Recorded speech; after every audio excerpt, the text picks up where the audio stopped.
Welcome to you friends, Step for Special. Today in this video we will discuss DED-HI Paper 9 Unit 2.1.1.2 Kindergarten Method। आइए इसके बारे में जानते हैं कि किस प्रकार से यह हेल्पफुल है। और भी अधिक स्पेशल एजुकेशन से संबंधित वीडियो प्राप्त करने के लिए अभी सब्सक्राइब कीजिए step for special. Thank you friends. आइए अब हम जानते हैं किंडरगार्टन मेथड कि शिक्षा के क्षेत्र में यह अपना योगदान किस प्रकार से निभाता है और दिव्यांग बच्चों के लिए यह किस प्रकार उपयोगी हो सकता है। आइए इसके बारे में जानते हैं।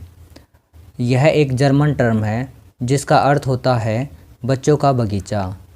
इस मेथड को प्रोफेसर फ्रेडरिक फ्रोबेल ने शुरू किया था। उन्होंने 1840 में एक विद्यालय शुरू किया जिसका नाम किंडरगार्टन रखा। फ्रोबेल ने जीवन के आरंभिक समय में शिक्षा को सबसे महत्वपूर्ण माना है और उन्होंने खेल खेल में बच्चों को शिक्षा देने की बात कही है। अब यहाँ पर बताया गया कि जो किंडरगार्टन मेथड है इसका जो खोज करता है वो प्रोफेसर फ्रेडरिक फ्रोबेल हैं। ये प्रीवियस ईयर के जो एग्ज़ाम्स हैं उसमें बहुत बार आ चुका है ये क्वेश्चन। इसको हम नोट कर लेंगे क्योंकि ऑब्जेक्टिव टाइप क्वेश्चंस होते हैं जो हमारे 5 क्वेश्चन आते हैं एक नंबर के। उसके अंदर ये कई बार आ चुका है कि उसके अंदर आता है कि जो किंडरगार्टन है उसकी खोज किसने की थी, मरियम मॉन्टेसरी ने, फ्रोबेल ने, या फिर और भी अदर कोई नाम ऑप्शन में होगा, या फिर दिया जाएगा कि फ्रोबेल ने किसकी खोज की थी, किंडरगार्टन की थी, प्लेवे मेथड की थी, और इसका सन भी पूछ लिया जाता है कई बार। ये सब हम नोट करके रखेंगे। ये क्वेश्चन वाइवा में भी पूछा जा चुका है।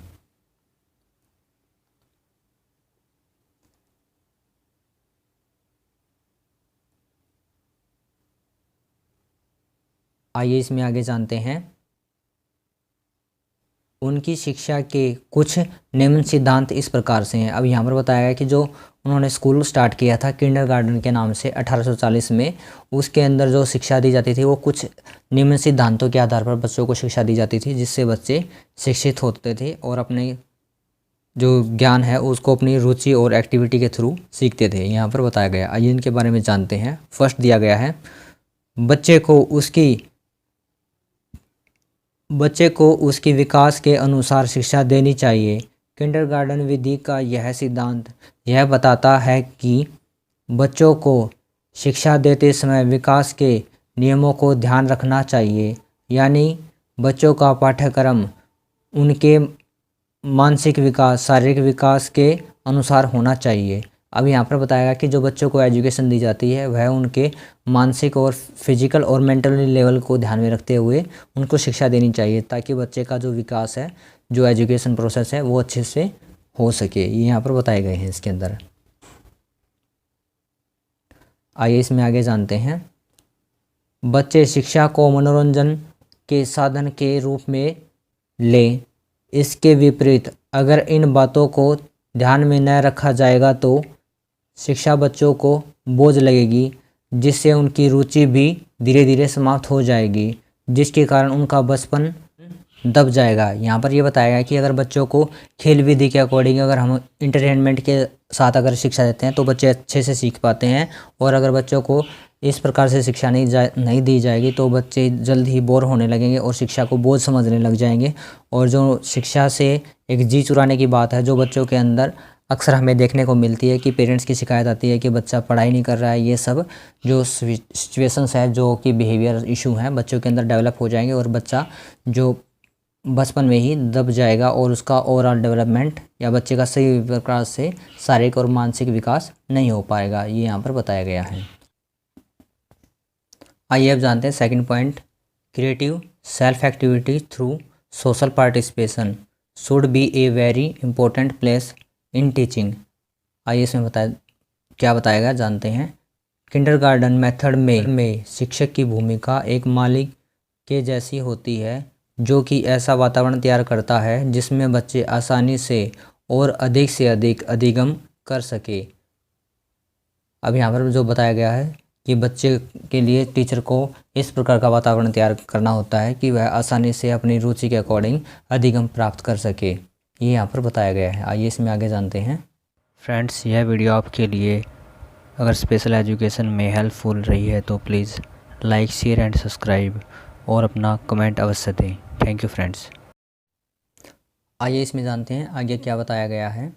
बच्चों की संरचनात्मक क्षमता और संज्ञानात्मक पावर को समझें और शिक्षा में सामूहिक सहभागिता को अधिक महत्व दें, जिससे संज्ञानात्मक विकास के साथ सामाजिक विकास भी हो। अब यहाँ पर बताया गया है कि बच्चों के अंदर क्रिएटिव स्किल के साथ साथ जो सोशल कोऑपरेट है बच्चों का वो बढ़े, जो सामूहिक एक्टिविटी है वो बढ़े, जिससे बच्चों के अंदर जो सोशल डेवलपमेंट है उसको भी सहयोग मिल सके। इस प्रकार की बात यहाँ पर कही। आइए इसमें आगे जानते हैं third point, education should enable the child to realise unity in diversity. आइए इसके बारे में जानते हैं। अब यहाँ पर बताया गया है, आइए जानते हैं। किंडरगार्टन शिक्षा पद्धति बच्चों की व्यक्तिगत विभिन्नता को समस्या समझने की बजाय अवसर समझता है और ये बताता है कि व्यक्तिगत विभिन्नता के आधार पर जो बच्चों की योग्यता है उसी को निखारना चाहिए। अब यहाँ पर बताया गया है कि जो बच्चों के अंदर विभिन्नता मिलती है उसके आधार पर बच्चों को अधिक से अधिक ज्ञान प्रदान करने का अवसर मिलता है, ताकि बच्चे एक से अधिक प्रकार की नॉलेज प्राप्त कर सके। ये यहाँ पर बच्चों के लिए एक पॉजिटिव एटीट्यूड के रूप में सामने आया है किंडरगार्टन मेथड में। आइए इसमें आगे जानते हैं। किंडरगार्टन मेथड प्राकृतिक वातावरण में मनोरंजक खेलों के द्वारा बच्चों को शिक्षा देने की बात कहती है और इनमें कोई पूर्व निर्धारित किताबें नहीं होती। फ्रोबेल का मानना है कि संगीत के द्वारा बच्चा खुद ही भाषा सीख जाता है। उन्होंने संगीत क्रियाएं और निर्माण के द्वारा सिखाने पर जोर देते थे। जैसे हम बच्चों को कोई कहानी सिखा रहे हैं तो उसे भी, अब यहाँ पर बताया गया है, संगीत नाटक मंच का प्रयोग करना चाहिए। फ्रोबेल का यह भी मानना था कि बच्चों को उपहार और पैसा के द्वारा भी बच्चों को शिक्षा दी जा सकती है। बच्चों को उपहार स्वरूप एजुकेशनल टॉयज़ देने चाहिए, जिससे उनमें colour, shape, size, surface, number का ज्ञान हो सके। अब यहाँ पर बताया गया है कि बच्चों को कहानी एक्टिविटी करवाते वक्त जो नाटक मंच है उसका प्रयोग करना चाहिए और बच्चों को अनेक प्रकार से शिक्षा दी जा सकती है। जैसे अगर बच्चों को कोई हम गिफ्ट देना चाह रहे हैं तो उसके दौरान बच्चे को हम कोई भी कलर या शेप या फिर एजुकेशनल टॉयज़ इस प्रकार की जो गिफ्ट हैं वो दे सकते हैं, जिससे बच्चा उसको लेकर खुश भी होगा और उससे कुछ ना कुछ एजुकेशन भी प्राप्त करेगा। ये यहाँ पर एजुकेशन के मेथड में बहुत बड़ी खोज के रूप में हमारे सामने आया है, ताकि विशेष आवश्यकता वाले बच्चों को इस प्रकार से हम एजुकेशन दे सकते हैं। खासकर देखा जाता है कि जो MR बच्चे हैं, मंदबुद्धि बच्चे हैं, जो कि सबलीन बच्चे हैं, उनके लिए इस प्रकार की जो क्रियाएं हैं, या फिर स्लो लर्नर्स बच्चे हैं हमारे, उनको भी इस प्रकार की क्रियाओं को दोबारा सिखाया जा सकता है। ये यहाँ पर बताया गया है।